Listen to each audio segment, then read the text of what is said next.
Little Robin Redbreast perched upon the rail, with a wiggle and a jiggle of his feathery tail.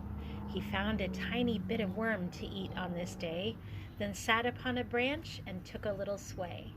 He decided it was time for a nice daily wash, shaking in the bird bath. Splash, splash, splosh! He puffed out his feathers, looking quite purty, washing up his birdie pits, no longer dirty. Refreshing his feathers to stay clean and bright. With one final glance, he will then take flight.